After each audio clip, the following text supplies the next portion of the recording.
ഇപ്പോൾ സാന്ത്വനം 2 വന്നിട്ടുണ്ട്. കണ്ടിന്യൂസ് അവർ ആ ഒരു സീരിയലിന് ഭയങ്കര ഫാൻസ് ആണ് തോന്നുന്നു. ആക്ച്വലി ഞാൻ കുറേ എനിക്ക് ഒട്ടും ഇഷ്ടമല്ലാതെ ചെയ്തൊരു സീരിയലാണ് അത്. ആക്ച്വലി ഫസ്റ്റ് ഷോട്ട് എടുക്കുന്നത് എൻ്റെത് വെച്ചിട്ടാണ്. ആ സമയത്ത് ചിപ്പി ചേച്ചിയുടെ ക്യാരക്ടർ വന്ന് എന്നെ ചേട്ടത്തിന്ന് വിളിക്കുമ്പോഴും ചിപ്പി ചേച്ചിയുടെ ചേച്ചിയുടെ ക്യാരക്ടറോ എനിക്ക് അക്സെപ്റ്റ് ചെയ്യാൻ പറ്റുന്നില്ല. അപ്പോൾ എനിക്ക് ഭയങ്കര സങ്കടം തോന്നി. പറയാനുള്ള കാര്യം ഉള്ളിൽ വെച്ചിട്ട് വേറെ രീതിയിൽ പറയാം, പക്ഷെ അപ്സര കറക്റ്റായിട്ട് പറയും. എനിക്ക് ഇഷ്ടമല്ലാത്ത കാര്യങ്ങൾ കണ്ടാൽ ഞാൻ ഇഷ്ടമല്ലെന്ന് പറയും. അപ്പോൾ ചിലപ്പോൾ നമ്മൾ ഭയങ്കര ബോൾഡായിട്ട് ചെയ്യേണ്ട കാര്യങ്ങളുണ്ടാവും, ബോൾഡായിട്ട് പറയേണ്ട കാര്യങ്ങളുണ്ടാവും, ബോൾഡായിട്ട് റിയാക്ട് ചെയ്യേണ്ട കാര്യങ്ങളുണ്ടാവും. ഞാൻ അങ്ങനെ തന്നെ റിയാക്ട് ചെയ്യും. എന്നെ ഏറ്റവും കൂടുതൽ ആൾക്കാർ ഇൻ്റർവ്യൂസിലാണെങ്കിലും എപ്പോഴും കണ്ടിട്ടുള്ളത് മെജോറിറ്റിയും ചിരിച്ച മുഖമാണ് കണ്ടിട്ടുള്ളത്. പക്ഷെ എൻ്റെ റിയൽ ലൈഫിൽ ഏറ്റവും കൂടുതൽ ചിലപ്പോൾ വിഷമിച്ചിട്ട് ആയിരിക്കും, ഏറ്റവും ചിരിയേക്കാൾ കൂടുതൽ എൻ്റെ ലൈഫിലൂടെ പാസ് ചെയ്ത് പോയത് സങ്കടങ്ങളായിരിക്കും. സോഷ്യൽ മീഡിയ ഇടപെടലുകളൊക്കെ എപ്പോഴെങ്കിലും ഹേർട്ട് ചെയ്തിട്ടുണ്ടോ? ഒരു ചാനലുണ്ട്, അയ്യോ അവര് ഒരു രക്ഷയില്ല. ഞാൻ സ്വപ്നത്തിൽ പോലും വിചാരിക്കാത്ത കാര്യങ്ങൾ പോലും എനിക്ക് അത് ആരെന്ന് എന്നെങ്കിലും എൻ്റെ കൺമുന്നിൽ കിട്ടി എനിക്ക് ചോദിക്കണം, എന്താണ് നിങ്ങൾ ഇതുകൊണ്ട് ഉദ്ദേശിക്കുന്നത്. റീച്ച് വേണമെങ്കിൽ നമുക്ക് അവർക്ക് അവരെ കുറ്റം പറഞ്ഞാൽ അവരുടെ എന്തെങ്കിലും ചീത്ത കാര്യങ്ങൾ പുറത്ത് കാണിച്ച് റീച്ച് ആയിക്കൂടെ. മറ്റൊരാളുടെ ഇമോഷൻ വിറ്റ് റീച്ച് ആവാൻ പാടില്ല. എൻ്റെ റിങ് ഞാൻ എപ്പോഴും കയ്യിൽ റിങ് ഇടുന്ന ഒരാളാണ്. ഇനാഗുറേഷന് പോയപ്പോൾ കോസ്റ്റ്യൂം ഓർണമെന്റ്സ് ഒക്കെ നമുക്ക് കൊളാബ് വരുമല്ലോ. അപ്പോൾ നമ്മൾ അതിട്ടിട്ടായിരിക്കും പോവല്ലോ. അപ്സരയുടെ വെഡ്ഡിങ് റിങ് അപ്സരയുടെ കയ്യിലില്ല. അപ്സര ഹസ്ബൻഡുമായിട്ട് ഇപ്പോൾ ഡിവോഴ്സ് ആയതുകൊണ്ടായിരിക്കും അപ്സര വെഡ്ഡിങ് റിങ് ഊരി വെച്ചതെന്ന് പറഞ്ഞിട്ട് ഇവർ ന്യൂസ് ഇടുക. എൻ്റെ കൈയിൻ്റെ ഫോട്ടോ വരെ എടുത്തു വെച്ചിട്ട് എന്താണ് അവർക്ക് അതിൻ്റെ ആവശ്യം എന്ന് വെച്ചാൽ എനിക്കറിയില്ല. അല്ല അറ്റ്ലീസ്റ്റ് എന്നോട് ചോദിക്കണം, അല്ലെങ്കിൽ അവർ അന്വേഷിക്കണം എന്താ സംഭവം. ഇത് ഞാൻ ഇനാഗുറേഷന് പോയപ്പോൾ അത് ഇനാഗുറേഷൻ്റെ ഫോട്ടോയാണ്. ആ ഫോട്ടോ എടുത്തിട്ട് കൈയുടെ ക്ലോസ് ഒക്കെ എടുത്തിട്ട് റൗണ്ട് ഒക്കെ ഇട്ടിട്ട് അവർ ന്യൂസ് ഇടുക. എനിക്ക് അങ്ങനത്തെ ആൾക്കാരെ എനിക്ക് തീരെ ഇഷ്ടമല്ല. വാട്സാപ്പ് വഴി ഇംഗ്ലീഷ് പഠിക്കാൻ ഇംഗ്ലീഷ് കഫേ ഉള്ളപ്പോൾ ഇംഗ്ലീഷ് ഒരു വിഷയമേ അല്ല. English cafe presents you the perfect English. English cafe, we present you the perfect English. WhatsApp now 9633 888 575. Hi hello, എല്ലാവർക്കും വെറൈറ്റി മീഡിയയുടെ ഏറ്റവും പുതിയ ചർച്ചയിലേക്ക് സ്വാഗതം. ഞാൻ Mastani and this is our show masti with Mastani. നമ്മൾ ഈ ചില ആളുകളുടെ ചിരിയൊക്കെ കാണുമ്പോൾ നമ്മളിങ്ങനെ ആ ചിരിയിൽ ഇങ്ങനെ അലിഞ്ഞു പോവാന്നൊക്കെ പറയില്ലേ, അപ്പോൾ അത്രയും ബ്യൂട്ടിഫുൾ ആയിട്ട് ചിരിക്കുന്ന ഒരാളാണ് ഇന്ന് എൻ്റെ കൂടെ ജോയിൻ ചെയ്തിട്ടുള്ളത്. ഓൾറെഡി നമ്മൾക്ക് എല്ലാവർക്കും നമ്മൾ ടി വിയിലൂടെയൊക്കെ കണ്ട് നമ്മുടെ വീട്ടിലെ ഒരാളായിട്ട് നമുക്ക് ഓൾറെഡി ഫീൽ ചെയ്യുന്ന ഒരാളാണ്. അപ്സരയാണ് നമ്മുടെ കൂടെ ജോയിൻ ചെയ്യുന്നത്. വെൽക്കം. Thank you. എനിക്ക് ആക്ച്വലി പേരുണ്ടല്ലോ, എൻ്റെ ഓൺ സിസ്റ്റർ ഉണ്ട്, അവരുടെ പേര് അപ്സര, അപ്സര സുൽത്താന. അതുകൊണ്ട് ഇപ്പോൾ ബിഗ് ബോസിലേക്ക് ഉണ്ടായിരുന്ന സമയത്തൊക്കെ അപ്സര എന്ന് കേൾക്കുമ്പോൾ തന്നെ ഓ അപ്സര അങ്ങനെ എൻ്റെ മോളുടെ പേരാണല്ലോ എന്ന് പറഞ്ഞിട്ട്. അപ്പോൾ ഞാൻ ഇൻട്രോയിൽ പറഞ്ഞ പോലെ നല്ല ബ്യൂട്ടിഫുൾ ചിരിയാണ്. Thank you. അതിന് ക്യൂട്ടായിട്ട് ചിരിക്കുന്നത്. നമ്മൾ ചില ആൾക്കാരെ ചിരി കാണുമ്പോൾ നമുക്കും ഇങ്ങനെ കൂടെ ചിരിക്കാൻ തോന്നും. അങ്ങനെ ഉള്ള ആൾക്കാരിൽ ഒരാളാണ് അപ്സര. Thank you. പിന്നെ എന്തൊക്കെയുണ്ട് വിശേഷം? നല്ല വിശേഷം, അങ്ങനെ പോകുന്നു. ഷൂട്ട്സ് ഒക്കെ ആയിട്ട് ബിസിയാണോ? ഇപ്പൊ റീസെന്റ് ആയിട്ട് ഞാനിപ്പോ ഒരു സീരിയലിൽ ജോയിൻ ചെയ്തു. പിന്നെ അല്ലാതെ കുറെ ഷൂട്ടുകൾ അങ്ങനെ ഇപ്പൊ കുറച്ച് ബിസിയാണ്. അപ്പൊ ഇന്നും അതുപോലെ തന്നെ ബിസി ആയിട്ട് പോട്ടെ. എനിക്ക് എപ്പോഴും ബിസി ആയിട്ടിരിക്കാനാണ് ഇഷ്ടം. എനിക്ക് വെറുതെ ഇരിക്കാൻ ഇഷ്ടമല്ല. ഇല്ല, ഒരുപാട് നാളിപ്പോ വർക്ക് ചെയ്തിട്ട് കുറച്ച് ദിവസം ഇങ്ങനെ ബ്രേക്ക് എനിക്ക് ഇഷ്ടമല്ല. ഞാന് എപ്പോഴും എൻ്റെ ഫ്രണ്ട്സിനോടത്തായാലും എല്ലായിടത്തും പറയുന്നൊരു കാര്യം, എനിക്ക് തരാൻ പറ്റുന്ന ഏറ്റവും വലിയൊരു പനിഷ്മെന്റ് എന്താന്ന് വെച്ചാൽ ഒറ്റയ്ക്ക് റൂമിൽ ആരുടെ മിണ്ടാണ്ടിരിക്കാനും മിണ്ടാണ്ടിരിക്കുക എന്നുള്ളതാണ്. അയ്യോ എനിക്ക് തീരെ പറ്റില്ല, എനിക്ക് ഭ്രാന്ത് പിടിച്ചു പോകും. എനിക്കിങ്ങനെ എപ്പോഴും ഇങ്ങനെ സംസാരിച്ചിട്ട് എന്തെങ്കിലും ഇങ്ങനെ ചെയ്തോണ്ടിരിക്കണം. ഭയങ്കര ടോക്കറ്റീവ് ആയിട്ടുള്ള ഒരാളാണ് അത്യാവശ്യം. ഇപ്പൊ ഇങ്ങനെ ഇപ്പം വളരെ കുറച്ച് ആൾക്കാരുള്ള ഇപ്പം ആൾക്കാരുടെ മുഖത്ത് നോക്കി സംസാരിക്കുന്ന ഒരു ലെവലില്. കാരണം ഇപ്പൊ എല്ലാരും മൊബൈലിൽ ബിസിയാണ്, അല്ലെങ്കിൽ കുറച്ചു നേരം ഫ്രീ കിട്ടിയാൽ ഒറ്റയ്ക്ക് ഉറങ്ങുക, അല്ലെങ്കിൽ വീട്ടിലിരിക്കുക, അങ്ങനെയൊക്കെ നടക്കുന്ന ഒരു സമയത്ത് ഇപ്പൊ ആദ്യം വളരെ റെയർ ആയിട്ടാണ് ഒരാൾ പറയുന്നത് എനിക്ക് ഒറ്റയ്ക്ക് ഇരിക്കാനേ ഇഷ്ടമല്ല. ഇപ്പൊ എന്റെ ഫ്രണ്ട്സ് ഒക്കെ പറയും അവർക്ക് എന്തെങ്കിലും ഭയങ്കര സങ്കടം വരണ സമയത്ത് കുറച്ചു നേരം ഒറ്റയ്ക്ക് ഇരുന്ന് നോക്കുക, അപ്പൊ സെറ്റ് ആവും. ഞാൻ പറഞ്ഞു അയ്യോ എനിക്ക് ഏറ്റവും സന്തോഷം വരുന്ന സമയത്ത് സങ്കടം വരുന്ന സമയത്തൊക്കെ കുറെ ആൾക്കാർ ചുറ്റും വേണം ആശ്വസിപ്പിക്കുമെന്ന് പറയും. എനിക്ക് ഒറ്റയ്ക്ക് ഭയങ്കര പ്രശ്നം. ഞാനിപ്പോ മഴവിൽ മനോരമയിൽ ഇപ്പം ബിഗ് ബോസ് കഴിഞ്ഞിട്ട് ഒരു 1 year ഗ്യാപ്പ് എടുത്തു. ഞാൻ സീരിയലൊക്കെ ഏതെങ്കിലും നല്ലത് ബെറ്റർ വരാന്ന് വെച്ചിട്ട് ഒന്ന് വെയിറ്റ് ചെയ്തതാ. അപ്പൊ ഇപ്പൊ മഴവിൽ മനോരമയിൽ മീനൂസ് കിച്ചൺ എന്ന് പറഞ്ഞാൽ ഓൾറെഡി പോയിക്കൊണ്ടിരിക്കുന്ന ഒരു പ്രൊജക്റ്റാണ്.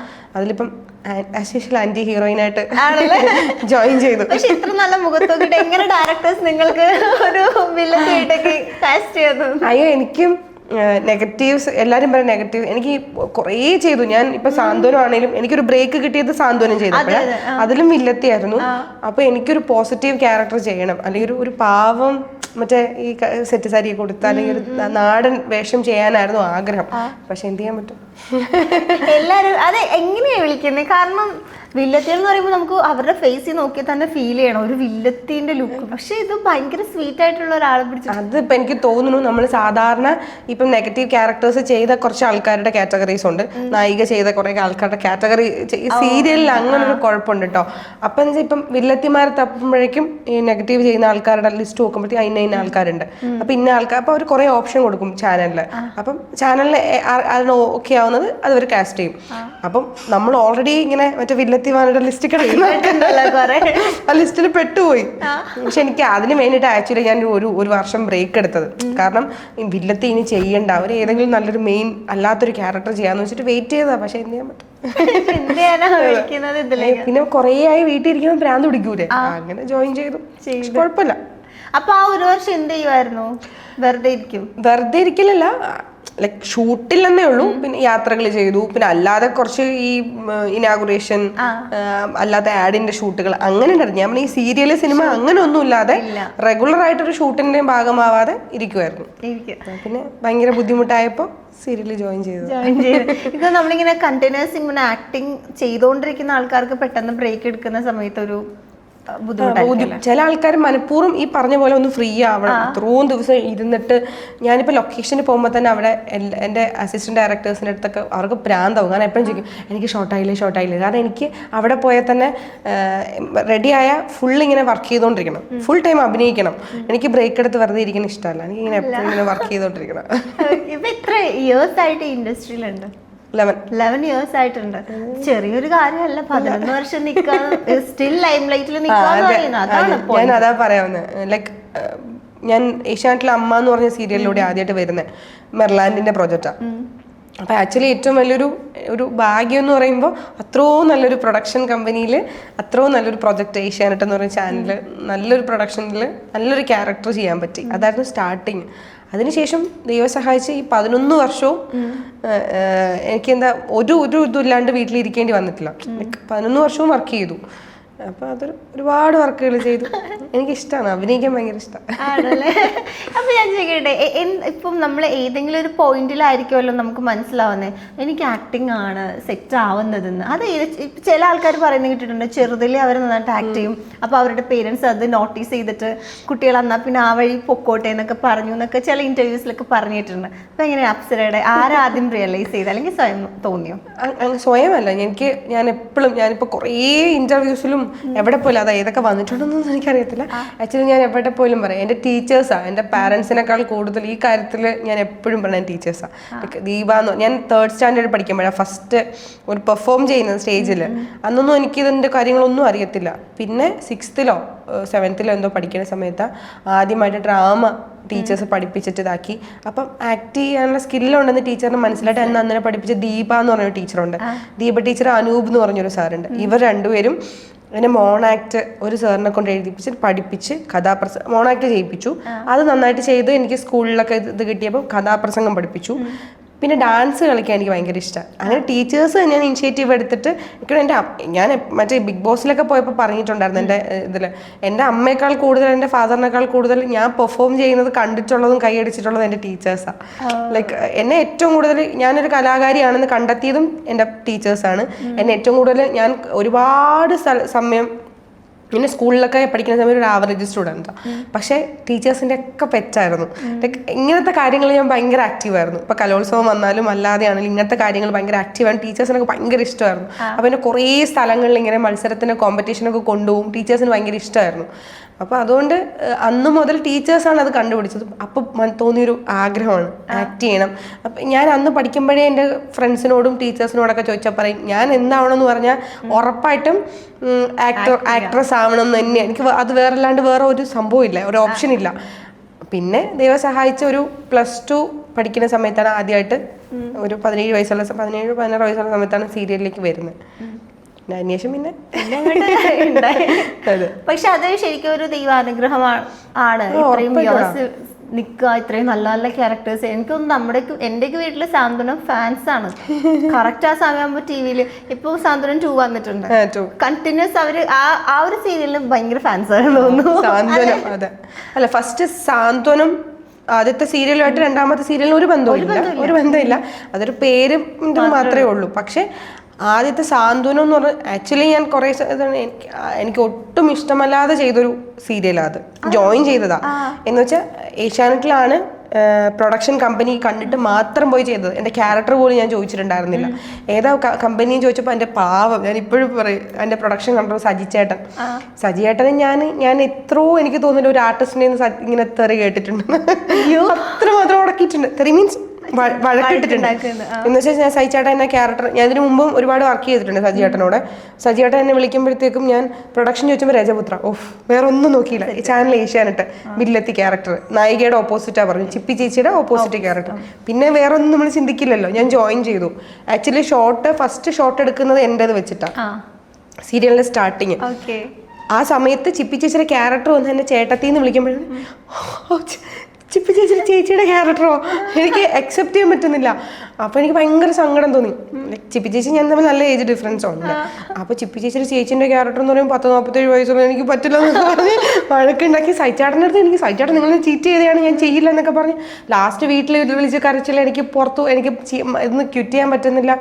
അങ്ങനെ എല്ലാവരും പറഞ്ഞ ഒരു കാര്യം ചെയ്യും, വേറെ ഒന്നും നോക്കണ്ട, നീ ആക്ട്രസ് അല്ല, നിനക്ക് അഭിനയിക്കാൻ ഇഷ്ടമല്ലേ, നീ അത് മാത്രം നോക്കിയാൽ മതി. പിന്നെ ഏഷ്യാനെട്ട്, പിന്നെ രജപുത്ര എന്ന് പറഞ്ഞ കമ്പനി എന്ന് പറഞ്ഞാൽ അത്ര വലുതാ, അതൊരു ബ്ലെസ്സിങ് ആയിട്ട് കണ്ട് ചെയ്താൽ മതി എന്നൊക്കെ പറഞ്ഞ് മനസ്സോടുകൂടി ചെയ്തൊരു സംഭവമാണ്. പക്ഷെ എൻ്റെ കരിയറിൽ എനിക്ക് ഭയങ്കര ഒരു ബ്രേക്ക് തന്നൊരു സീരിയലായിരുന്നു അത്. ഓക്കെ, അതെനിക്ക് ചില സാധനങ്ങൾ അങ്ങനെയാണ്, നമ്മളിങ്ങനെ വേണ്ട ശരിയാവില്ല എന്ന് പറഞ്ഞ് ചെയ്യുന്നതായിരിക്കും ചിലപ്പോൾ നമ്മുടെ ലൈഫിൽ ഒരു മൈൽ സ്റ്റോൺ ആയിട്ട് മാറുന്നത്. അയ്യോ, ഞാൻ എൻ്റെ ലൈഫിൽ ഞാൻ എന്തൊക്കെ ഭയങ്കര പ്ലാൻ ചെയ്തിട്ടുണ്ടോ അതൊക്കെ ഫ്ലോപ്പ് ആയിട്ടോ. അയ്യോ, ഞാൻ അങ്ങനത്തെ ആളാ. ഞാൻ ഭയങ്കര പ്ലാൻ ചെയ്ത് അത് വേണം എന്ന് വിചാരിച്ചിട്ട് ഞാൻ ചെയ്യുമല്ലോ, അതൊക്കെ ഓൾമോസ്റ്റ് കാര്യങ്ങളൊക്കെ എനിക്ക് ലാസ്റ്റ് പണി കിട്ടിയിട്ടുള്ള കാര്യങ്ങളുണ്ട്. പക്ഷെ എനിക്ക് ഒട്ടും പ്രതീക്ഷിക്കാതെ എന്നിലേക്ക് വന്ന് ചേരുന്ന ഒരു കാര്യങ്ങളുണ്ട്, അതൊക്കെ എനിക്ക് എപ്പോഴും സക്സസ് ആവാറുണ്ട്. എനിക്കും സെയിം അനുഭവങ്ങളാണ്. പക്ക അങ്ങനെ ആയിരിക്കണം, ഇങ്ങനെ ആയിരിക്കണം, ഇത് ഇങ്ങനെ ചെയ്യാം, ലാസ്റ്റ് എന്തോ അതെ പണി കിട്ടും. പക്ഷെ ഇങ്ങനെ ഇരിക്കും ലാസ്റ്റ്. അയ്യോ, എനിക്ക് ഞാൻ അതിന്റെ ആളാ. എനിക്ക് മനസ്സിലായി. പിന്നെ അതേപോലെ തന്നെ ഞാനിപ്പം കുറെ ഇന്റർവ്യൂസിലാണെങ്കിലും ഇപ്പൊ ബിഗ് ബോസിലാണെങ്കിലും തന്നെ ഭയങ്കര ഓപ്പൺ ആയിട്ട് കാര്യങ്ങൾ പറയുന്ന ഒരാളാണ്. ഭയങ്കര എനിക്ക് തോന്നുന്നു ആ ഇന്നസെൻസിന്റെ ആണെന്ന് തോന്നുന്നു. ചില ആൾക്കാർക്ക് ഉള്ളില് പറയാനുള്ള കാര്യം ഉള്ളിൽ വെച്ചിട്ട് വേറെ രീതിയിൽ പറയാം, പക്ഷെ അപ്സര കറക്റ്റ് ആയിട്ട് പറയും. അപ്പൊ ഇപ്പോഴെങ്കിലൊക്കെ ഇത് ഇത്രയും ഞാൻ പറയണ്ടായിരുന്നു എന്ന് തോന്നിയിട്ടുണ്ടോ? ഇല്ല, അങ്ങനെ ഞാനിപ്പോ ഒരു കാര്യം പറയുവാണെങ്കിൽ എനിക്കറിയാം അതിന്റെ പ്രത്യാഘാതങ്ങൾ എന്തൊക്കെയാണെന്നും, അല്ലെങ്കിൽ നാളെ അതിന്റെ പോസിറ്റീവ് സെൻസ് പറയും, നെഗറ്റീവ്സും എന്താന്ന് അറിഞ്ഞിട്ട് ബോധമില്ലാണ്ട് പറയണതല്ല ഞാൻ. ലൈക്ക് എന്തായാലും അതിന്റെ നല്ലതും പോഷവും എനിക്ക് വരും എന്ന് എനിക്ക് ഉറപ്പുണ്ട്. അപ്പൊ അതുകൊണ്ട് പറഞ്ഞതിലൊന്നും എനിക്ക് കുറ്റബോധം തോന്നിയിട്ടില്ല. പിന്നെ പറഞ്ഞതിൽ കുറേ കാര്യങ്ങൾ ഓപ്പോസിറ്റ് ഞാൻ ചിന്തിക്കാതെ ഞാൻ ഉദ്ദേശിക്കുന്നതായിരിക്കില്ല ചിലപ്പോൾ വളച്ചൊടിക്കുന്നതും അവരെടുക്കുന്നതും.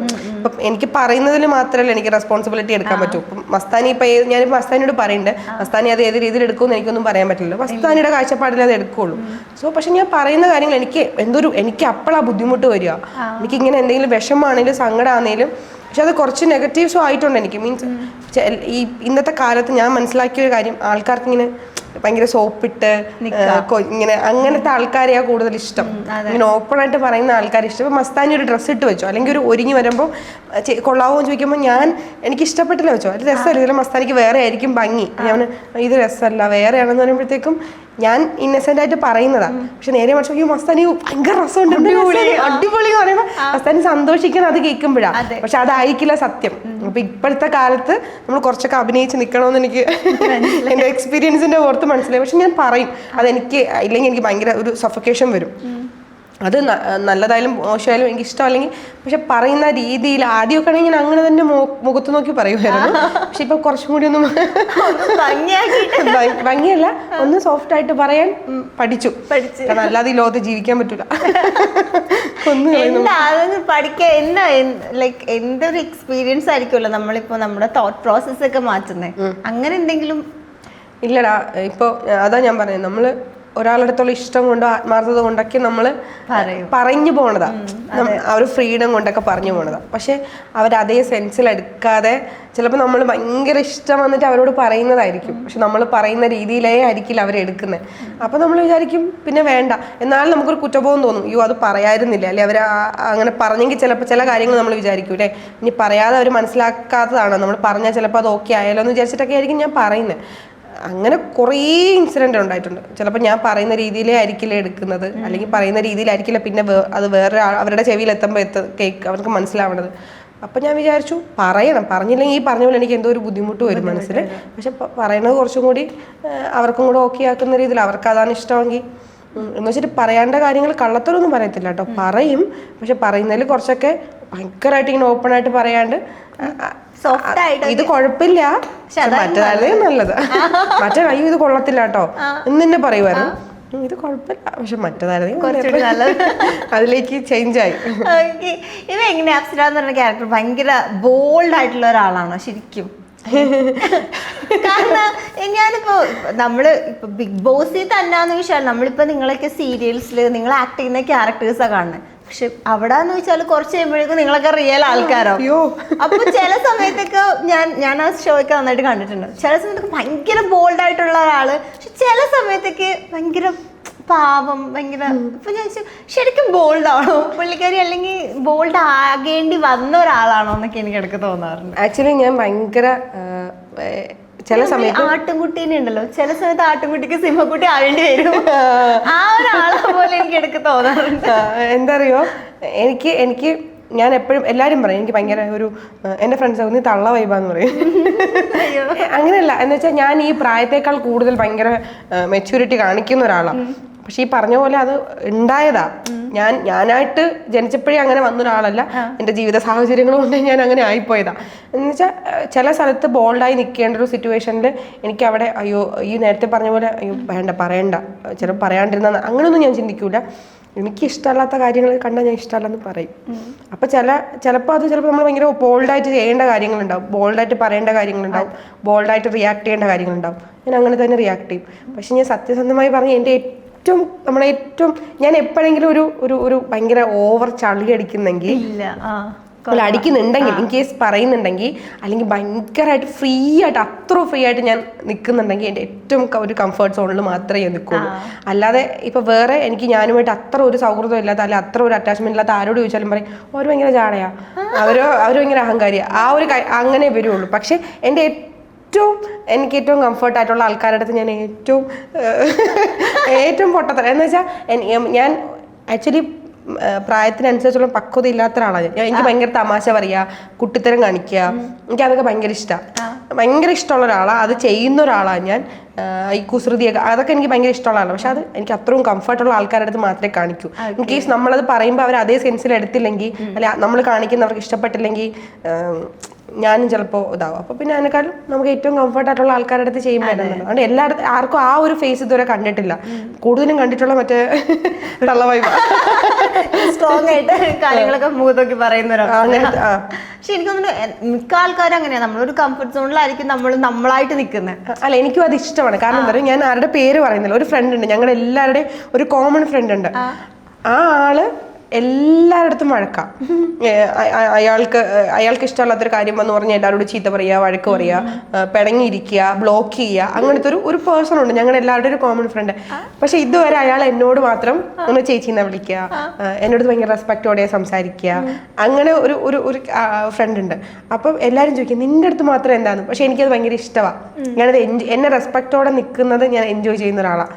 കാരണം ഞാൻ എപ്പോഴും എല്ലാവരുടെ അടുത്തും ഭയങ്കര സ്നേഹത്തോടെ നിൽക്കും, ഭയങ്കര ഫ്രീ ആയിട്ടൊക്കെ നിൽക്കും. പക്ഷെ ഞാൻ എപ്പോഴും ഇങ്ങനെ ഒരു ബോർഡർ വെക്കും. അതിനപ്പുറത്തേക്ക് ഇപ്പം എൻ്റെ അടുത്ത് എന്നെ ഇങ്ങനെ എന്താ പറയുക ഇങ്ങനെ ഭരിക്കണ പോലെ ഇങ്ങനെ ഒരു ഇത് കൺട്രോൾ ചെയ്യുന്ന പോലെ, അല്ലെങ്കിൽ എന്നെ ഭയങ്കര ഇങ്ങനെ ഇതാക്കി ധാർഷ്ട്യത്തോടെ സംസാരിക്കുമ്പോൾ എനിക്കത് ഒട്ടും ഇഷ്ടമല്ല. അപ്പം ഞാനും തിരിച്ച് ആ രീതിയിൽ നിൽക്കുകയുള്ളൂ. അപ്പോൾ അതുകൊണ്ട് എന്നെ ഇങ്ങനെ റെസ്പെക്റ്റോടെ സംസാരിക്കണം. റെസ്പെക്റ്റ് എന്ന് പറഞ്ഞാൽ നമ്മളെ കാണുമ്പോൾ എഴുന്നേറ്റ് അതല്ല ഞാൻ ഉദ്ദേശിച്ചത്. പക്ഷെ എന്തും പറയാം. ഇപ്പം എനിക്കത് ഇപ്പം നമ്മളിരിക്കുമ്പോൾ തന്നെ ഫ്രണ്ട്സിനിടെ തന്നെ ഇപ്പം ചില ആൾക്കാർ ഭയങ്കര ഫ്രീ ആയിട്ടൊക്കെ ചീത്ത പറഞ്ഞൊക്കെ ഇങ്ങനെ ചെറിയൊക്കെ പറഞ്ഞ് സംസാരിക്കുമല്ലോ. അപ്പം നമ്മളൊക്കെ ഇരിക്കുമ്പോൾ ഇവരിയ്ക്കുന്നതുകൊണ്ട് നമ്മളത് പറയുന്നില്ല എന്ന് പറയുമ്പോഴേ നമുക്ക് കിട്ടുന്ന റെസ്പെക്റ്റ് അല്ലേ. എനിക്ക് അങ്ങനെ ഭയങ്കര ഇഷ്ടം. അതുകൊണ്ട് ചില സമയത്തൊക്കെ ഞാൻ ഇങ്ങനെ മസിൽ പിടിച്ചൊക്കെ ഇരിക്കും. പക്ഷെ അങ്ങനത്തെ ആളല്ല ബേസിക്കലി. പാവം അല്ല, എനിക്ക് അങ്ങനെ എന്റെ ഏറ്റവും കംഫർട്ട് അതാ. മറ്റേത് അതാണ് റിയൽ. ഞാൻ മറ്റേ ഇങ്ങനെ ചളു പറഞ്ഞ് കുട്ടിത്തം കാണിച്ച് ഭയങ്കര ഇങ്ങനെ അങ്ങനത്തെ ഒരാണ് എന്റെ റിയൽ. ഇത് ഞാൻ എന്റെ സാഹചര്യങ്ങൾ കൊണ്ട് കുറച്ച് എന്താ പറയാ ഓവർ മെച്യൂരിറ്റി കാണിക്കുന്നതാ. പക്ഷേ നമുക്ക് ഏറ്റവും കൂടുതൽ അതാ നല്ലത്. നമ്മളൊരു കുറച്ച് സ്റ്റാൻഡേർഡ് നിന്ന് കഴിഞ്ഞാൽ ആരും തലേ കയറിയിരിക്കും. എനിക്ക് അതാ വേണം, തലേ കയറി. എനിക്ക് മനസ്സിലായോ ആ ഒരു പോയിന്റ്. എന്തറിയോ, ചില സ്ഥലത്ത് ഞാൻ പറഞ്ഞില്ല ഏറ്റവും കംഫർട്ട് എന്ന് തോന്നി. ചില സ്ഥലത്തൊക്കെ ഞാൻ ഇങ്ങനെ ഭയങ്കരമായിട്ട് അവർക്ക് എന്തും ഇങ്ങോട്ട് പറയാം എന്നൊരു സാഹചര്യമുള്ള ഒരു സമയം ഉണ്ട് കേട്ടോ. പക്ഷെ അവരൊക്കെ നമ്മളെ ഭയങ്കരമായിട്ട് ഇങ്ങനെ മിസ്അണ്ടർസ്റ്റാൻഡ് ചെയ്യുമ്പോൾ അല്ലെങ്കിൽ വിഷമിപ്പിക്കുമ്പോഴൊക്കെ അപ്പം ഞാൻ വിചാരിക്കും, അങ്ങനെ അത്രയും നമ്മളിങ്ങനെ സോഫ്റ്റ് ആവണ്ടായിരുന്നു, ആ ഒരു സ്റ്റാൻഡ് വിട്ട് പോവരുന്നു. അപ്പം കൂടുതൽ നമ്മൾ ആ ഒരു സ്റ്റാൻഡിൽ നിൽക്കാൻ വേണ്ടി ഇങ്ങനെ ആ ബോൾഡ് ആക്കാനായിട്ട് അറിയാതെ വന്നു പോണത്. അത് ചില സ്ഥലങ്ങളിൽ മാത്രമേ ഞാൻ സോഫ്റ്റ് ആവും. മീൻസ് എൻ്റെ ഏറ്റവും റിയൽ ക്യാരക്ടർ ഞാൻ കാണിക്കുള്ളൂ. പക്ഷെ അവർ പോലും ചില സമയങ്ങളിൽ നമ്മളെ മിസ്യൂസ് അല്ലെങ്കിൽ നമ്മുടെ ക്യാരക്ടറിനെ ഇതാക്കി കാണുമ്പോഴത്തേക്കും ആ ഒരു നമ്മൾ കൊടുക്കുന്ന ഒരു ഫ്രീഡം അവർ മിസ്യൂസ് ചെയ്യാമെന്ന് തോന്നുമ്പോഴത്തേക്കും വേണ്ടായിരുന്നു എന്ന് തോന്നും. അപ്പം ഞാൻ കൂടുതലും ബോൾഡായിട്ട് മറ്റുള്ളവരുടെ മുമ്പിൽ കാണിക്കാൻ ശ്രമിക്കും. ഇപ്പം നമ്മൾ ചെറുതിലേ മുതൽ ഇപ്പം ആക്ടിങ് ഒക്കെ ഇഷ്ടമാണ്, ടീച്ചേഴ്സൊക്കെ കണ്ടു മനസ്സിലാക്കി. ആ ഒരു സമയത്ത് ഇപ്പം ഏതൊരാളും ആക്ച്വലി ആഗ്രഹിക്കുന്നത് ഇപ്പം ആക്ടിങ് എന്ന് പറയുമ്പോൾ സിനിമ ആയിരിക്കുമല്ലേ, സിനിമയിൽ അഭിനയിക്കാനായിരിക്കില്ല ആഗ്രഹം എന്ന് പറഞ്ഞാൽ. അപ്പം എപ്പോഴെങ്കിലും സിനിമയിലേക്ക് കുറച്ചും കൂടി സീരിയസ് ആയിട്ട് നോക്കണം എന്നൊക്കെ തോന്നിയിട്ടുണ്ടോന്നോ? അയ്യോ, എൻ്റെ ഡ്രീമേ അതാ. ലൈക്ക് സീരിയലിൽ എത്തിപ്പെടുമെന്ന് പോലും ഉറപ്പില്ലാത്ത ഒരാളായിരുന്നു ഞാൻ. എനിക്ക് ഇഷ്ടമാണ്. അമ്മ ആക്ട്രസ് ആയിരുന്നു. അമ്മ സീരിയലല്ല, അമ്മ നാടകം പണ്ട് KPSC ഉള്ള ആക്ട്രസ് ആയിരുന്നു. സോ അതുകൊണ്ട് ആ ഒരു കഴിവായിരിക്കാം എനിക്ക് കിട്ടിയിട്ടുണ്ടാവുക. പക്ഷെ ഞാനൊരു സാധാരണ ഗ്രാമത്തിൽ ജനിച്ചു വളർന്ന ഒരാളാണ്. അപ്പോൾ അവിടെ നിന്ന് അതുപോലത്തെ ഒരു ഗ്രാമത്തിൽ നിന്ന് ഒരു സീരിയൽ എന്ന് പറഞ്ഞാൽ വലിയൊരു, അന്നത്തെ ഒരു 11 വർഷം, ഇപ്പോഴത്തെ കാലഘട്ടമല്ല, അന്ന് ഈ റീൽസ് മറ്റേ ഇൻസ്റ്റയൊന്നും ഇത്ര ഇതായിട്ടില്ല. അപ്പോൾ ആ കാലഘട്ടത്തിൽ ഈ ഒരു പ്ലാറ്റ്ഫോം കിട്ടുക അല്ലെങ്കിൽ സക്സസ് ആവുക എത്തിപ്പെടുക എന്ന് ഒട്ടും ചിന്തയിലേ പോലെ ഇല്ലാത്ത ഒരാളാണ്. പക്ഷെ വന്നു, ദൈവം സഹായിച്ച് അങ്ങനത്തെ ഒരു ഓപ്പർച്യൂണിറ്റി കിട്ടി, എത്തിപ്പെട്ടു. പിന്നെ സീരിയലിൽ കുറേ ആയപ്പോഴത്തേക്കും പിന്നൊരു ആഗ്രഹം സിനിമ ചെയ്യണം എന്നായിരുന്നു. സീരിയലിൽ ഇപ്പോൾ ഇത്രയും ചെയ്തില്ലേ, സിനിമ ചെയ്തു. അതുകൊണ്ടാണ് ഞാൻ 1 ഇയർ ഞാൻ ബ്രേക്ക് എടുത്ത് തന്നെ സീരിയൽ കുറേ ചെയ്തു. എനിക്കൊരു 10-28ഓളം സീരിയലുകൾ ചെയ്തു, കുറേ ചാനൽ ഷോകൾ ചെയ്തു. അപ്പം ഇനി സിനിമ ചെയ്യണം, കാരണം സിനിമ എപ്പോഴും ചരിത്രമാണല്ലോ. പിന്നെ അത് മാത്രമല്ല, സിനിമ എന്ന് പറഞ്ഞാൽ ആൾക്കാർക്ക് സീരിയൽ ആ ഒരു പർട്ടിക്കുലർ ടൈമേ ഉള്ളൂ. അത് കഴിയുമ്പോൾ ആ ക്യാരക്ടേഴ്സ് ആ സീരിയൽ കഴിയുമ്പോഴത്തേക്ക് അത് മറക്കും. സിനിമ അങ്ങനെ ലൈഫ് ലോങ് ആ ഒരു ആൾക്കാരുടെ മനസ്സിൽ ആ ക്യാരക്ടർ നിൽക്കും. അപ്പോൾ സിനിമ ചെയ്യണം എന്ന് എനിക്ക് എല്ലാ പ്ലാറ്റ്ഫോമും എനിക്ക് ഇഷ്ടമാണ് കേട്ടോ. ഇപ്പം എന്നെ കഴിഞ്ഞ ദിവസം എൻ്റെ ഒരു ഫ്രണ്ട് കളിയാക്കി, ഞാൻ റീൽസ് അങ്ങനെ ചെയ്യില്ലായിരുന്നു. ഒരു ദിവസം ഞാൻ റീൽസ് ചെയ്യാൻ വേണ്ടി ഭയങ്കരമായിട്ട് ഇങ്ങനെ എനിക്ക് ടെൻഷൻ, അയ്യോ അത് സൂപ്പർ ആവുമോ എന്നൊക്കെ വിചാരിച്ചു. എന്തിനാ, അതൊരു റീൽസ് അല്ലേ, അതിന് ഇത്ര ടെൻഷൻ അടിക്കേണ്ട കാര്യം. ഞാൻ എനിക്ക് അങ്ങനെ റീൽസ്, സീരിയൽ, സിനിമ അങ്ങനെ ഞാൻ ഇങ്ങനെ കാറ്റഗറി ചെയ്ത് കാണുന്നില്ല. എല്ലാം ക്യാമറയുടെ മുമ്പിൽ ചെയ്യൽ. ലൈക്ക് ഇപ്പം ഇതുപോലും നമ്മൾ ഇൻ്റർവ്യൂവിന് ഇരിക്കുകയല്ലേ, പക്ഷെ എനിക്ക് ഇതെൻ്റെ പ്രൊഫഷനാണ്. ക്യാമറയുടെ മുമ്പിൽ എപ്പോൾ ഇരുന്നാലും ഞാൻ എല്ലാം ഒരുപോലെ കാണുന്നത്. അങ്ങനെ റെസ്പെക്റ്റ് കൊടുത്ത് ഞാൻ നിൽക്കുന്ന ഒരാളാണ്. സോ എന്താ പറയുക, അപ്പം സിനിമ ചെയ്യണം എന്നുള്ളത് എൻ്റെ ഒരു ഡ്രീമാണ്.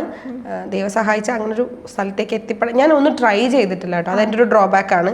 ഞാൻ സിനിമയ്ക്ക് വേണ്ടി ഇതുവരെ ഒരു കാര്യങ്ങളും ഞാൻ ട്രൈ ചെയ്യപ്പം എനിക്ക് അറിയാവുന്ന ആൾക്കാർ, എനിക്ക് അറിയില്ല ഇതെങ്ങനെ സിനിമയിലേക്ക് എത്തിപ്പെടുന്നു, ഞാൻ ട്രൈ ചെയ്തിട്ടില്ല. പക്ഷെ ഇപ്പോൾ മനസ്സിലൊരു ഭയങ്കര ഒരു ആഗ്രഹമുണ്ട്, സിനിമ ചെയ്യണം, സിനിമ എന്തായാലും ചെയ്തേ പറ്റൂ.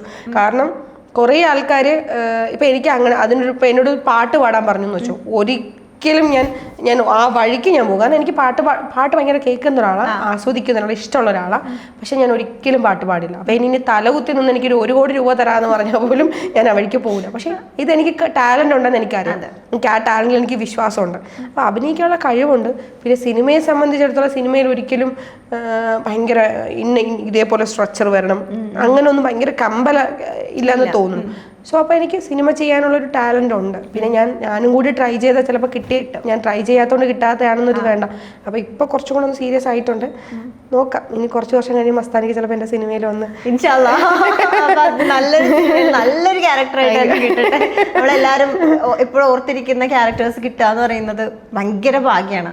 അപ്പൊ അതേപോലത്തെ നല്ലൊരു ക്യാരക്ടറിന് സിനിമയിലും കിട്ടട്ടെ. പക്ഷെ വേറൊരു കാര്യമുണ്ടോ, ഇതിൽ നമ്മൾ ടാലന്റ് മാത്രം പോരാ, ഭാഗ്യവും വേണം. ഭാഗ്യം ഉള്ളതുകൊണ്ടാണ് 11 വർഷം നിൽക്കുന്നത്.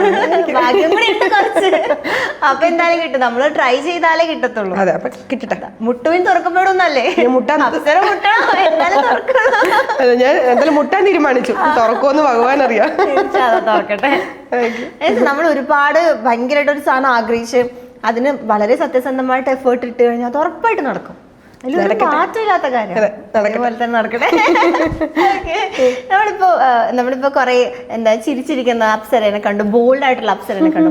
വിഷമം വരുന്ന സമയത്തൊക്കെ ആസ് എ പേഴ്സൺ എങ്ങനെയാണ് അപ്പൊ അത് ഹാൻഡിൽ ചെയ്യുന്നത്? ഇപ്പൊ പറഞ്ഞു ഒറ്റയ്ക്ക് ഇരിക്കാൻ ഇഷ്ടമില്ല, ആൾക്കാർ വേണം, എന്നാലും നമ്മളൊരു മെന്റലി പ്രിപ്പയർ ആവണമല്ലോ ഒരു സിറ്റുവേഷനിൽ നിന്ന് പുറത്തേക്ക് വരാൻ വേണ്ടിയിട്ട്. അതിന് അപ്സര എങ്ങനെയാ? അയ്യോ, ഞാൻ ഭയങ്കരമായിട്ട് ഞാൻ എല്ലാത്തിന്റെ എക്സ്ട്രീം ആയിട്ടുള്ള ഒരാളാണ്.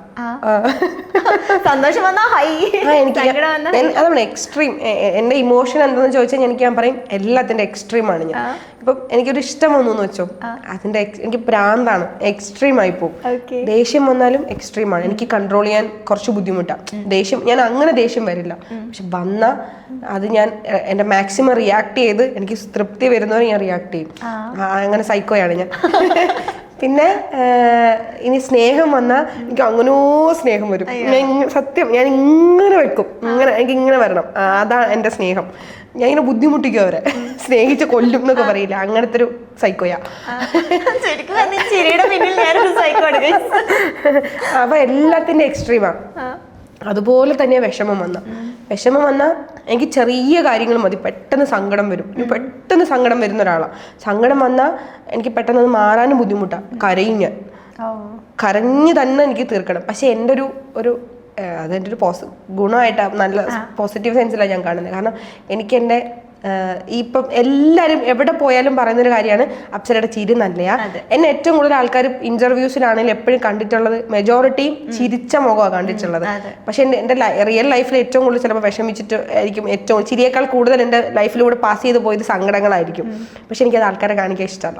എനിക്ക് എപ്പോഴും എൻ്റെ ചിരിച്ച് ഞാൻ ഇങ്ങനെ പ്ലസന്റ് ആയിട്ട് ഹാപ്പി ആയിട്ട് സക്സസ് ആയിട്ട് ഉള്ള അപ്സരയെ ആൾക്കാർ കാണണം. അത് ചിലപ്പോൾ എൻ്റെ ഒരു ഈഗോ, എനിക്ക് അറിയത്തില്ല, എനിക്ക് അങ്ങനെ കാണിക്കാൻ ഇഷ്ടം. കാരണം എനിക്ക് ഇന്ന വിഷമങ്ങളുണ്ട്, എനിക്ക് ഇങ്ങനെ സങ്കടങ്ങളുണ്ട്, എനിക്ക് അങ്ങനെ എന്തോ എനിക്കറിയില്ല, ഇങ്ങനെ ഭയങ്കര ഹാപ്പി ആയിട്ടിരിക്കണം. ഇപ്പം തന്നെ ഞാൻ വന്നിരുന്നിട്ട് ഇവിടെ ജാട കാണിച്ച് ഇങ്ങനെ കുറച്ച് സംസാരിച്ചാൽ എൻ്റെ കുറേ സങ്കടങ്ങൾ വന്നു പോയാൽ ഈ ഇവിടെ ഫുൾ അങ്ങനെ ഒരു നെഗറ്റീവ് വൈബ് വരും. പക്ഷെ നമ്മൾ പോയിരിക്കുന്ന സ്ഥലത്ത് നമ്മൾ എങ്ങനെയാണോ പിന്നെ വീണ്ടും അവർക്ക് നമ്മളോട് സംസാരിക്കാൻ തോന്നണം. അപ്പം അത്രമാത്രം ഞാൻ സ്ട്രഗിൾ ചെയ്യേണ്ടി വരും. ഞാൻ എൻ്റെ അത്രയും സങ്കടങ്ങൾ ഈ കഴിഞ്ഞ ദിവസം എൻ്റെ ഒരു ഫ്രണ്ട് എന്നെ കളിയാക്കി. എൻ്റെ ലൈഫിൽ ഏറ്റവും ഒരു മോശം സമയത്ത് ഞാൻ എൻ്റെ ഫ്രണ്ട്സിൻ്റെ ഒപ്പം ഞാൻ ഒരു ട്രിപ്പ് പോയിട്ട് പിറ്റേ ദിവസം ഒരു റീൽസ് പോസ്റ്റ് ചെയ്തിട്ടു. അപ്പോൾ എന്തോ പറഞ്ഞ കൂട്ടത്തിൽ എനിക്കൊരു വിഷമം വന്ന് എനിക്കത് കൺട്രോൾ ചെയ്യാൻ ഭയങ്കര. അപ്പോൾ പുള്ളീൻ്റെ അടുത്ത് ഇങ്ങനെ കളിയാക്കി. പിന്നെ അത്രയും വലിയൊരു പീക്ക് സമയത്ത് എനിക്ക് അങ്ങനെ ഒരു യാത്ര പോയിട്ട് റീൽസ് വരെ ഷൂട്ട് ചെയ്തിട്ട് ആളില്ലേന്ന് പറഞ്ഞു.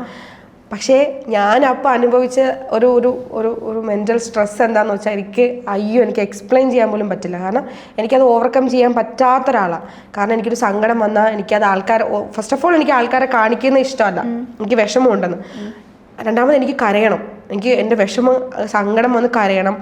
പിന്നെ എനിക്ക് ഒറ്റയ്ക്ക് ഇരിക്കാൻ ഇഷ്ടമല്ല. അപ്പം കുറേ ആൾക്കാരുള്ള സമയത്ത് അത് അവരെ കാണിക്കാൻ പറ്റില്ല. അല്ലെങ്കിൽ നമ്മൾ ആ ഒരു സമയം പിന്നെ ഒറ്റയ്ക്ക് ഒരു റൂമിൽ കിടക്കുക എന്ന് പറയുമ്പോൾ എനിക്കൊരു ഓപ്ഷൻ ഉണ്ട്, വേണമെങ്കിൽ റൂം ലോക്ക് ചെയ്ത് കിടക്കാം. പക്ഷെ അപ്പം എനിക്ക് വേറെ കുറേ കാര്യം ഇങ്ങനെ എനിക്ക് ഭയങ്കര പ്രശ്നമാണ്.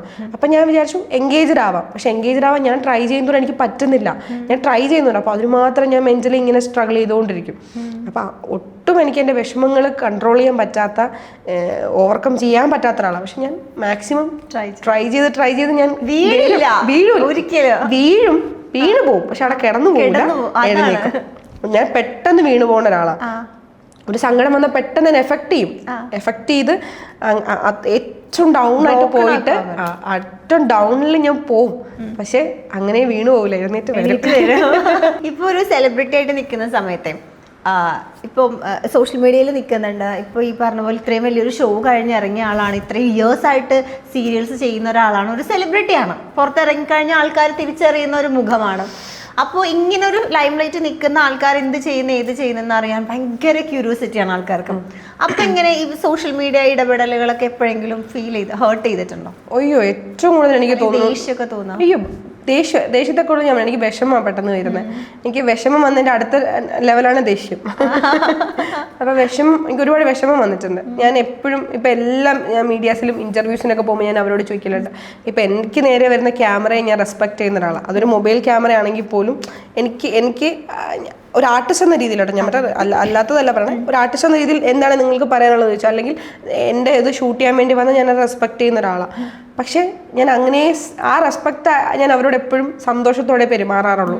പിന്നെ എന്തിനാണ് ഇല്ലാത്തൊരു കാര്യം, ഒരു ചാനലുണ്ട്, അയ്യോ അവർ ഒരു രക്ഷയില്ല. ഞാൻ സ്വപ്നത്തിൽ പോലും വിചാരിക്കാത്ത കാര്യങ്ങൾ പോലും എനിക്ക് അത് ആരെന്ന് എന്നെങ്കിലും എൻ്റെ കൺമുന്നിൽ കിട്ടി എനിക്ക് ചോദിക്കണം, എന്താണ് നിങ്ങൾ ഇതുകൊണ്ട് ഉദ്ദേശിക്കണത്. കാരണം ഞാൻ ഒരുപാട് ഇൻ്റർവ്യൂസ് ഒരുപാട് ചാനലിൽ ഞാൻ പോയിട്ട് റീച്ചാണ്. പക്ഷെ ഞാൻ പറയട്ടെ, ഇപ്പം റീച്ച് വേണമെങ്കിൽ നമുക്ക് അവർക്ക് അവരെ കുറ്റം പറഞ്ഞാൽ അവരുടെ എന്തെങ്കിലും ചീത്ത കാര്യങ്ങൾ പുറത്ത് കാണിച്ച് റീച്ച് ആക്കിക്കൂടെ. മറ്റൊരാളുടെ ഇമോഷൻ വിറ്റ് റീച്ച് ആവാൻ പാടില്ല നമുക്ക്. കാരണം ഞാൻ അനുഭവിക്കുന്ന മാനസിക സമ്മർദ്ദം എന്തെന്നും, അല്ലെങ്കിൽ എനിക്കൊരു ഇഷ്യൂ ഉണ്ടാവുന്ന സമയത്ത് ഞാൻ അപ്പം അനുഭവിക്കുന്ന വിഷമമൊന്നും എനിക്ക് മാത്രമേ അറിയുള്ളൂ. അത് വേറൊരാൾ കാണുക എന്ന് പറയുമ്പോൾ അഭിപ്രായം പറയാം, പക്ഷെ ഇതാണ് സത്യം എന്ന് പറയാം. ഇപ്പം മസ്താനി ചിലപ്പോൾ ഒരാൾ പാട്ട് പാടുമ്പോൾ ഞാൻ കൂളായിട്ട് ഭയങ്കര ആസ്വദിക്കും. ചിലപ്പോൾ മസ്താനിയുടെ കണ്ണിന്ന് കണ്ണീര് വരുമായിരിക്കും. അപ്പോൾ കാണുന്ന മറ്റവൾ ഓവറാക്കുക, അവൾ എന്തിനാ കരയുന്നത്, അത് കണ്ടിട്ട്. പക്ഷെ മസ്താനിക്ക് കരയാൻ എന്തെങ്കിലും റീസൺ ഉണ്ടാവും അത് കേൾക്കുമ്പോൾ, അല്ലേ? പക്ഷെ അത് കാണുന്ന ഒരാൾ ചിലപ്പോൾ അഭിപ്രായം പറയുന്നത് എന്തിനായിരിക്കും അവർ കരയുന്നതെന്ന് ചോദിച്ചാൽ കുഴപ്പമില്ല. അവള് ഭയങ്കര ഫേക്ക്, അവള് ചുമ്മാ അഭിനയിക്കുക, അവളെ കണ്ടാലറിയാം അവളും അച്ചവളാണ് മറിച്ചവളാണെന്ന് പറയും. അങ്ങനെ പറയരുത്. അപ്പം അഭിപ്രായം പറയാം, അയ്യോ ആ പാട്ട് കേട്ടിട്ട് ഇപ്പോൾ കരയേണ്ട ആവശ്യമുണ്ടോ എന്ന് ചോദിക്കാം. അത് ഓക്കെ, അതെൻ്റെ അഭിപ്രായ സ്വാതന്ത്ര്യം. പക്ഷേ മസ്താനി ഇങ്ങനെയാണ്, മസ്താനി ചുമ്മാ ഓവറാക്കുകയാണ്, അവളുടെ ബേസിക് ക്യാരക്ടറെ അതാണെന്ന് പറയാന്ന് പറഞ്ഞാൽ അത് അഭിപ്രായമല്ല. അത് ഞാൻ അടിച്ചേൽപ്പിക്കുക, നിങ്ങൾ അതാണെന്ന് ഞാൻ സ്ഥാപിച്ചെടുക്കാൻ ശ്രമിക്കുക. അതിനുള്ള റൈറ്റ്സ് എനിക്കില്ല. അതിനുള്ള റൈറ്റ്സ് എനിക്കെന്ന് ലോകത്ത് ആർക്കും ഇല്ല. അഭിപ്രായം പറയാം. അപ്പം ചില ആൾക്കാരും അതെൻ്റെ അഭിപ്രായ സ്വാതന്ത്ര്യമാണ്, ഒരു സോഷ്യൽ മീഡിയയിൽ എനിക്ക് വന്നതിൻ്റെ അഭിപ്രായം പറഞ്ഞോളൂ, ആർക്കും പറയാം, എനിക്കും പറയാം. പക്ഷെ അതൊരിക്കലും അത് അവരുടെ ബേസിക് ക്യാരക്ടറാണല്ലോ, അവരങ്ങനെയാണെന്ന് ഒരാളെ സ്ഥാപിച്ചെടുക്കാൻ നോക്കരുത്. അങ്ങനെ കുറേ വന്നിട്ടുണ്ട്. പിന്നെ എൻ്റെ പേഴ്സണൽ ലൈഫിൽ ഞാൻ പറഞ്ഞില്ലേ, എനിക്ക് എൻ്റെ നല്ല കാര്യങ്ങൾ പുറത്ത് കാണിക്കാനാണ് എനിക്കിഷ്ടം. നിങ്ങളത് എൻ്റെ എന്ത് കാണുമെന്ന് ഞാനാ തീരുമാനിക്കുന്നത്. നിങ്ങളത് കണ്ടാൽ മതി. അല്ലെങ്കിൽ എൻ്റെ വ്യക്തിപരമായ ലൈഫിൽ ഞാൻ എന്താണെന്നോ അല്ലെങ്കിൽ എങ്ങനെയാണെന്നോ ഞാൻ പറയുന്നത് മാത്രം നിങ്ങൾ കണ്ടാൽ മതി. അല്ലാതെ എൻ്റെ വീട്ടിൽ ഒളിക്യാമറ വെച്ചിട്ട് കാണുന്നതുകൊണ്ട് ഞാൻ ചിന്തിക്കുക പോലും ചെയ്യാത്ത കാര്യങ്ങൾ നിങ്ങൾ ഇങ്ങനെ ചിന്തിച്ച് ഊഹിച്ച് പറയുന്നതുകൊണ്ട് എനിക്ക് താല്പര്യമില്ല. പക്ഷെ കുറേ മീഡിയാസ് കേട്ടോ, ഞാൻ എല്ലാവരെയും പറയില്ല, കാരണം ഇപ്പോഴും നമ്മളെ സ്നേഹിക്കുക ഇതേപോലെ സപ്പോർട്ട് ചെയ്യുന്ന ഒരുപാട് മീഡിയാസ് ഉണ്ട്. അപ്പോൾ എല്ലാ മീഡിയാസിനെയും ഞാൻ പറയില്ല. പക്ഷെ ഓൾമോസ്റ്റ് കുറേ ആൾക്കാർ വന്നിട്ട് ഭയങ്കര, പ്രത്യേകിച്ചും മസ്താനി നേരത്തെ പറഞ്ഞ പോലെ ആർട്ടിസ്റ്റ് ആകുമ്പോൾ അവരുടെ കാര്യങ്ങൾ അറിയാൻ കുറച്ചും കൂടി ക്യൂരിയോസിറ്റി ഉണ്ടാവും. അപ്പം ഞാനൊരു ആർട്ടിസ്റ്റ് ആയതുകൊണ്ടായിരിക്കാം ഞാൻ ചിന്തിക്കുക പോലും ചെയ്യാത്ത കാര്യങ്ങൾ പുറത്ത് ഇതേപോലെ പറയുക. പക്ഷെ അത് നമ്മൾ ആ സമയത്ത് നമുക്കുണ്ടാവുന്ന ഒരു മാനസിക സമ്മർദ്ദം എന്ന് ഇവർക്കാർക്കും അറിയില്ല. ചിലപ്പോൾ നമുക്കും ഉണ്ട് ഫാമിലി, എനിക്കൊരു അമ്മയുണ്ട്, ഒരു സിസ്റ്ററുണ്ട്, അവൾക്കൊരു ഫാമിലി ഉണ്ട്, ഹസ്ബൻഡുണ്ട്, കുട്ടിയുണ്ട്. ഈവൻ എപ്പോഴും ഒരു ന്യൂസിൽ ഇങ്ങനെ എന്തോ വന്ന് ഭയങ്കര ഒരു പ്രശ്നമായ സമയത്ത് സത്യം പറഞ്ഞാൽ ഞാനൊരു മീഡിയയിലെ ആളെ ഡയറക്റ്റ് വിളിച്ച് ഞാൻ സംസാരിച്ചു. ഇപ്പം ഞാൻ അനുഭവിക്കുന്ന മെൻ്റൽ സ്ട്രെസ് എന്ന് നിങ്ങൾക്ക് അറിഞ്ഞൂടാ. കാരണം ആ ഒരു ഒറ്റ ന്യൂസ് കൊണ്ട് ഒരാഴ്ച ഞാൻ ബെഡിൽ നിന്ന് എഴുന്നേറ്റിട്ടില്ല. എനിക്ക് വന്ന കോളുകൾ, എനിക്ക് ആ സമയത്തുണ്ടായ പ്രഷർ, വിഷമം, സങ്കടം. പക്ഷെ ഞാനൊന്നും ചെയ്തിട്ടില്ല, ഞാൻ അറിയാത്ത കാര്യമാണ്, ഞാൻ ചിന്തിച്ചിട്ട് പോലില്ല. പക്ഷെ അപ്സര ഇങ്ങനെ പറഞ്ഞു എന്ന് പറഞ്ഞിട്ട് ഒരു ന്യൂസ് വന്നു. അങ്ങനൊരു കാര്യം ഞാൻ ചിന്തിക്കുക പോലും ചെയ്യാത്തൊരു കാര്യം. പക്ഷെ ഇവരിങ്ങനെ പറയുമ്പോൾ ആൾക്കാർ ഫസ്റ്റ് നോക്കുന്നത് ക്യാപ്ഷൻ മാത്രമാണ്, ക്യാപ്ഷനാണ് നോക്കുന്നത്. പിന്നെയാണ് അത് ക്ലിക്ക് പോലും ചെയ്തത്. ക്യാപ്ഷൻ നോക്കിയിട്ട് അതിന് റിയാക്ഷൻ വീഡിയോ ഇടുന്ന ആൾക്കാർ വരെ നമ്മുടെ ലോകത്തുണ്ട്. ആ ഒരു 1 വീക്ക് ഞാൻ അനുഭവിച്ചൊരു പ്രഷർ എന്തെന്ന് എനിക്ക് മാത്രമേ. പക്ഷെ പിന്നെ അവർ ആ വീഡിയോ റിമൂവ് ചെയ്തു. പക്ഷെ പിന്നെ ഞാൻ അപ്പം അനുഭവിച്ച വിഷമം പക്ഷെ അവർക്ക് തിരിച്ചു തരാൻ പറ്റത്തില്ല. അങ്ങനെ സോഷ്യൽ മീഡിയ എനിക്ക് മാത്രമല്ല കേട്ടോ, ഇപ്പോൾ ഒരുപാട് ആൾക്കാരെ, എന്തോരം ആൾക്കാരെ, ഞാനിപ്പോൾ ഈ അടുത്ത കാരുടെയും പേരൊന്നും പറയാനില്ല, അവരങ്ങനെ ചെയ്തു, അവരെന്തിനാ ഇങ്ങനെ ചെയ്യുന്നത്, അവരങ്ങനെ ചെയ്തു, ഇങ്ങനെ. ഞാൻ ചോദിക്കണേ, ഈ പറഞ്ഞ ആൾക്കാരൊക്കെ, വിമർശിക്കുന്ന ആൾക്കാരൊക്കെ ഇവരൊക്കെ വീട്ടിൽ ഇരുന്ന കൊണ്ട് ഭക്ഷണം കൊടുക്കും, അവർക്ക് ചിലവിന് കൊടുക്കും, ഒന്നുമില്ല. ഇപ്പം ഞാൻ പറയട്ടെ, ഇപ്പം ഞാനൊരു കാര്യം ചെയ്താൽ മോശമാണെങ്കിൽ അത് ആര് ചെയ്താലും നിങ്ങൾ മോശമെന്ന് പറയണം. അതാണ് നിലപാടെന്ന് പറയണത്. അല്ലേ? ഇപ്പം ഞാനൊരു തെറി വിളിച്ചാൽ അത് മോശമാണെങ്കിൽ അത് മസ്താനി ആ തെറി വിളിച്ചാലും നമ്മുടെ ഫ്രണ്ട് ഇരിക്കുന്ന ആരാ തെറി വിളിച്ചാലും തെറ്റാന്ന് പറയണം. ഇന്നാൾ ചെയ്യുമ്പോൾ കൈയടിക്കൂ, മറ്റേ ആൾ ചെയ്യുമ്പോൾ മോശമെന്ന് പറയുന്നത് ആ നിലപാടിനോട് ഞാൻ യോജിക്കാത്ത ഒരാളാണ്. അത് അക്സെപ്റ്റ് ചെയ്യില്ല. അപ്പം മീഡിയാസാണ് അത് കൂടുതൽ കൈകാര്യം ചെയ്യുന്നത്. അതിനോട് ഞാൻ ഭയങ്കര അഗെയിൻസ്റ്റ് ആയിട്ടുള്ള ഒരാളാണ്. പക്ഷെ ഞാൻ റെസ്പെക്ട് ചെയ്യുന്ന മീഡിയാസും ഉണ്ട് കേട്ടോ. ഇതേപോലെ ഞാൻ അതുകൊണ്ടാണ് ഞാൻ ഇപ്പം ആദ്യമൊക്കെ തുടക്കകാലങ്ങളിലൊക്കെ ഞാൻ ഇപ്പം ഇൻ്റർവ്യൂസിനൊക്കെ വിളിച്ചാലും ഞാൻ മിക്ക ഇൻ്റർവ്യൂസിനും അറ്റൻഡ് ചെയ്യുന്ന ഒരാളാണ്. പക്ഷെ ഇപ്പം ഞാൻ അങ്ങനെ കൊടുക്കലില്ല. അതിൻ്റെ ആവശ്യമില്ല എന്ന് തോന്നി. കാരണം നമ്മൾ ഭയങ്കര സ്നേഹത്തോടെ അവരുടെ അടുത്ത് ചെന്നിട്ട് പിന്നെ നമ്മൾ ഇറങ്ങുമ്പോഴത്തേക്ക് നമ്മളെ പറ്റി ഇടുന്ന നെഗറ്റീവായിട്ടുള്ള അല്ലെങ്കിൽ ഉള്ള കാര്യം പറഞ്ഞാൽ കുഴപ്പമില്ല. ഞാൻ നേരത്തെ പറഞ്ഞ പോലെ ഞാൻ പറയുന്ന കാര്യങ്ങൾക്കും ഞാൻ ചെയ്യുന്ന കാര്യങ്ങൾക്കും നല്ല ബോധമുള്ള ഒരാളാണ് ഞാൻ. അപ്പോൾ അത് പോസിറ്റീവ് ആയാലും നെഗറ്റീവ് ആയാലും ഞാനത് ഏറ്റെടുക്കാൻ തയ്യാറാണ്. എനിക്ക് വരുന്ന റെസ്പോണ്ട് ഞാൻ ഏറ്റെടുക്കാൻ തയ്യാറാണ്. പക്ഷെ ഞാൻ ചെയ്യാത്ത കാര്യങ്ങൾക്ക് ഞാൻ ഏറ്റെടുക്കുക എന്ന് പറയുമ്പോൾ എനിക്ക് പറ്റില്ല. അപ്പം അങ്ങനെ ഞാൻ മീഡിയാസ് നല്ല രീതിയിലും എന്നെ സപ്പോർട്ട് ചെയ്യുന്ന മീഡിയാസും ഉണ്ട്, അല്ലെങ്കിൽ വ്യക്തിപരമായിട്ട് ഞാൻ കാണുന്ന റെസ്പെക്ട് ചെയ്യുന്ന ആൾക്കാരുണ്ട്. പക്ഷെ ഭയങ്കര മോശമായിട്ട് ഇപ്പം നേരത്തെ പറഞ്ഞ സിനി ലൈഫ് ഞാൻ എടുത്തു പറയാൻ കാരണം ചിലപ്പോൾ ഇപ്പം പറയുമ്പോഴേ അവർക്ക് പ്രമോഷൻ ആയിരിക്കാം. പക്ഷെ എന്നാൽ പോലും ഞാൻ പറയുന്നത് ഭയങ്കര മോശമാണ്. അവരുടെ ആ ഒരു അവർ കൊടുക്കുന്ന ക്യാപ്ഷൻ ആണെങ്കിലും എനിക്കിപ്പോൾ അവരോട് തന്നെ ഞാൻ ഡയറക്റ്റ് ചോദിക്കുന്ന ഒരു കാര്യമാണ്, എന്തിനാണ് ഈ ചെയ്യുന്നതെന്ന് എനിക്കറിയില്ല. എനിക്ക് അവരുടെ കോണ്ടാക്ട്സ് ഒന്നും ഇതുവരെ കിട്ടിയിട്ടില്ല. ലൈക്ക് അവർ 2-3 ന്യൂസുകൾ വന്നിട്ടുണ്ട് നെഗറ്റീവായിട്ട് ഇങ്ങനെ വന്നിട്ടുണ്ട്. ഞാൻ എപ്പോഴും ഒരിക്കൽ ഞാൻ ഇങ്ങനെ എൻ്റെ ഞാൻ എപ്പോഴും കയ്യിൽ റിങ് ഇടുന്ന ഒരാളാണ്. ഇനാഗുറേഷന് പോയപ്പോൾ കോസ്റ്റ്യൂം ഓർണമെന്റ്സ് ഒക്കെ നമുക്ക് കൊളാബ് വരുമല്ലോ. അപ്പോൾ നമ്മൾ അതിട്ടിട്ടായിരിക്കും, മസ്താനിക്കൊക്കെ അറിയാം, അപ്പോൾ നമ്മൾ അതിട്ടിട്ടായിരിക്കും പോവല്ലോ. അതിൽ ഒരു സ്ത്രീയുടെ വോയിസ് ഓവറാണ് പോയത്. അപ്സരയുടെ വെഡ്ഡിങ് റിങ് അപ്സരയുടെ കയ്യിലില്ല. അപ്സര ഹസ്ബൻഡുമായിട്ട് ഇപ്പോൾ ഡിവോഴ്സ് ആയതുകൊണ്ടായിരിക്കും അപ്സര വെഡ്ഡിങ് റിങ് ഊരി വെച്ചതെന്ന് പറഞ്ഞിട്ട് ഇവർ ന്യൂസ് ഇടുക. എൻ്റെ കൈയിൻ്റെ ഫോട്ടോ വരെ എടുത്തു വെച്ചിട്ട്. എന്താണ് അവർക്ക് അതിൻ്റെ ആവശ്യം എന്ന് വെച്ചാൽ എനിക്കറിയില്ല. അല്ല അറ്റ്ലീസ്റ്റ് എന്നോട് ചോദിക്കണം, അല്ലെങ്കിൽ അവർ അന്വേഷിക്കണം എന്താ സംഭവം. ഇത് ഞാൻ ഇനാഗുറേഷന് പോയപ്പോൾ അത് ഇനാഗുറേഷൻ്റെ ഫോട്ടോയാണ്. ആ ഫോട്ടോ എടുത്തിട്ട് കൈയുടെ ക്ലോസ് ഒക്കെ എടുത്തിട്ട് റൗണ്ട് ഒക്കെ ഇട്ടിട്ട് അവർ ന്യൂസ് ഇടുക. എനിക്ക് അങ്ങനത്തെ ആൾക്കാരെ എനിക്ക് തീരെ ഇഷ്ടമല്ല. പിന്നെ അവരെ വിവരമില്ലായ്മ നമുക്ക് ഒന്നും പറയാൻ പറ്റില്ല.